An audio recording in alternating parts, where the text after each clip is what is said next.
All right, we're back at the track, and today we're actually doing a little bit of testing. We're shaking down our brand new car that doesn't have any laps on it. Just got done getting some heat in them, and the one didn't idle very high, so we were gonna adjust the idle.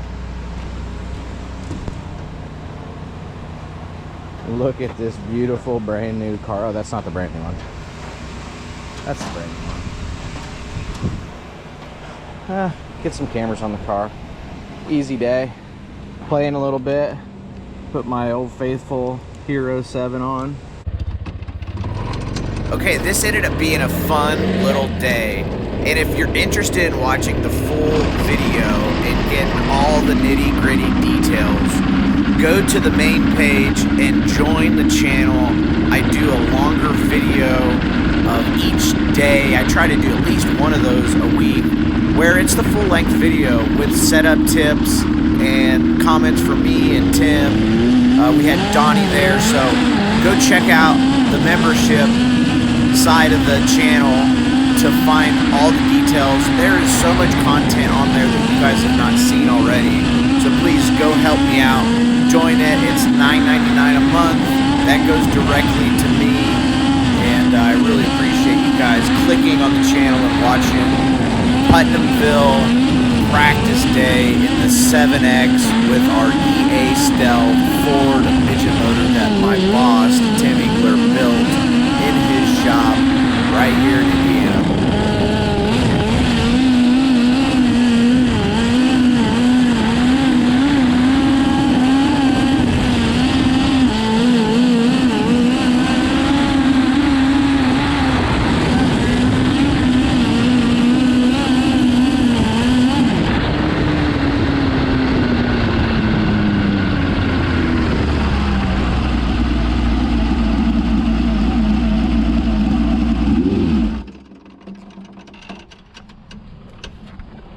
It was, I mean, back to where it was, because we basically have just raised the back of the car a half turn. We can put a bar in or do something. That's what I was saying. Do you feel like we need to put a bar in there? I don't know. It's interesting how it kind of got hoppy there on the bottom. I saw that. Dude, this thing has some grip all the time. It's Sub belt is almost too short. well, this is Shakedown, new car. Just Yeah. take it easy. That's the one that I kind of want to tweak on. That's. We don't have to spend a lot of time on this one. Just make sure it's okay. Yeah, just make sure this thing runs. The brakes are good. Remember, it's a little softer in the back. Okay. Alright, so this is a brand new car. We're rolling up here. Throttle spring is pretty soft. Came out here to Putnamville just to get this thing fired off and make sure we didn't have any issues with it.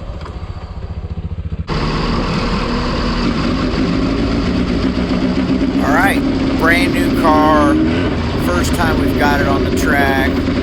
Make sure the steering feels good, and it needed to build a little temperature, so we're going to go ahead and fast forward through that. Okay, so I run it down here like we're going to do a restart.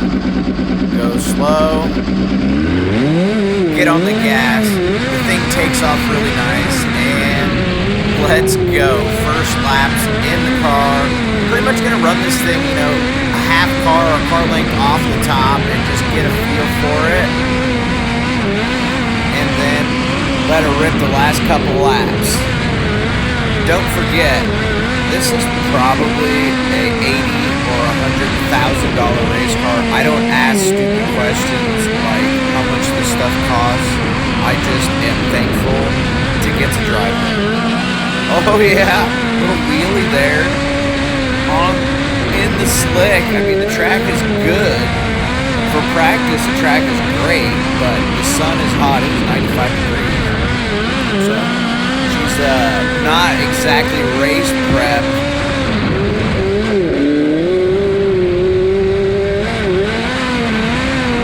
Okay, watch the entry. This is what we've been struggling with. Look, it gets me tight just on entry, and then it shoots me basically off the corner on the top. And this car has been our baseline setup. It's a little bit softer, and so on our primary car, that's why we are here. We're trying to just take our Got enough laps on the car. That's all we needed. I don't even think I got it dirty. It's interesting because it was almost better in the aspect of it wasn't so sharp, you know, but... If it's tacky, you're not be able to drive it. Oh, I know. No Dude, way. that's... It pulled a wheelie over there. I'm like, what? There's no grip out here. And this thing's like, because if it bounces right and catches grip, Just fucking, the thing just tosses the nose. And then, dude, I'm at I-55. I'd set the car, and then I'd get tight. And then I'd set it, and then I'd get tight again. Said the motor felt great. Yep. I honestly couldn't tell the Off difference. great, didn't it? Huh? Off great. It took off great, yeah. We can exactly. I honestly couldn't tell the difference. So you got this bar changed. Yep. Did we turn where they were? Yep. Quarter inch. Yep. How do you feel about getting that one off, like running it like this and then putting the one off on now and seeing what that kind of, if I could put a different tire on.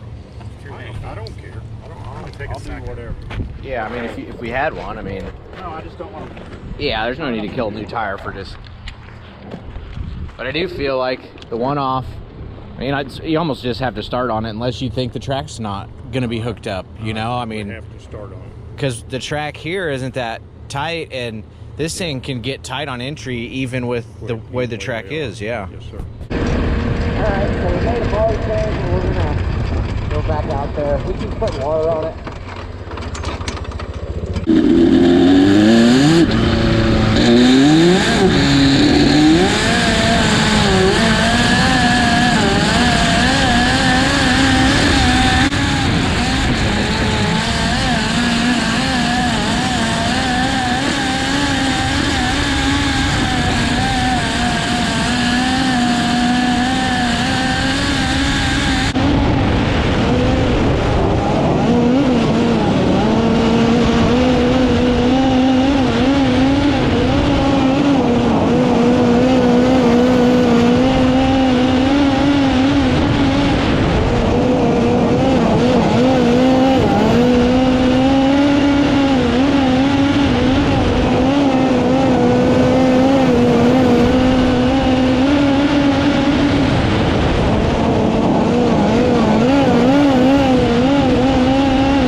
Dude, this thing just, like I said, adjustment makes a big deal.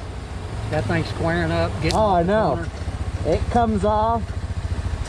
It almost that's a- tries to like overcorrect, but then it's just like, bah. Yeah, that's the best it looks yet.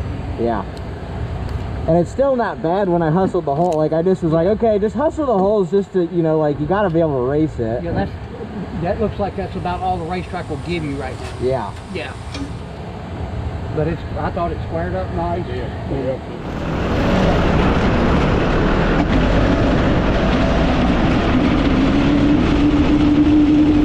Alright, the track's going away, so I take a turn of rebound out of the left front and a turn of rebound out of the right front, or probably half. So that let 20 pounds of rebound go, and then I actually tied the right rear down, probably another 25 pounds of rebound.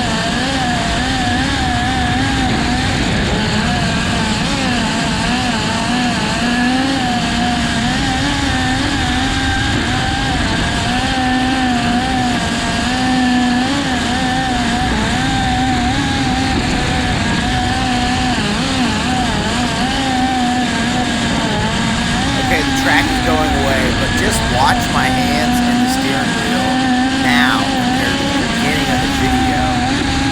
The car is now starting to drive itself, and I'm not having to stay ahead of it or correct what it's doing.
the track, now the track's starting to be like, I don't have much grip here anymore.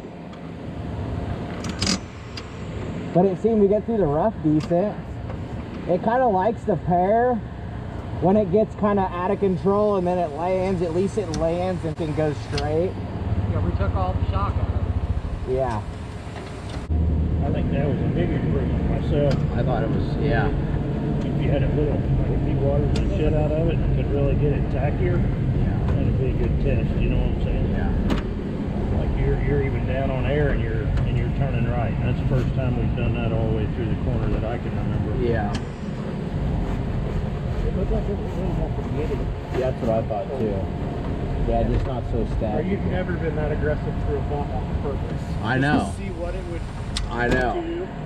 You'd be timid at least to it, not through it. Yeah. It jumped up off the ground, but it didn't do this No. thing. It kind of just knocked over.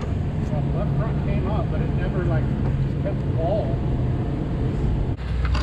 Man, I've tested at a lot of places, and Joe Spiker always goes above and beyond and give you a really good racetrack. I've seen him actually cut a cushion into the track.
Oh, our girl is getting faster, and we were able to shake down the brand new car. We only took about 10 laps on that car, but hey, hats off to Joe Spiker for giving us a really good racetrack.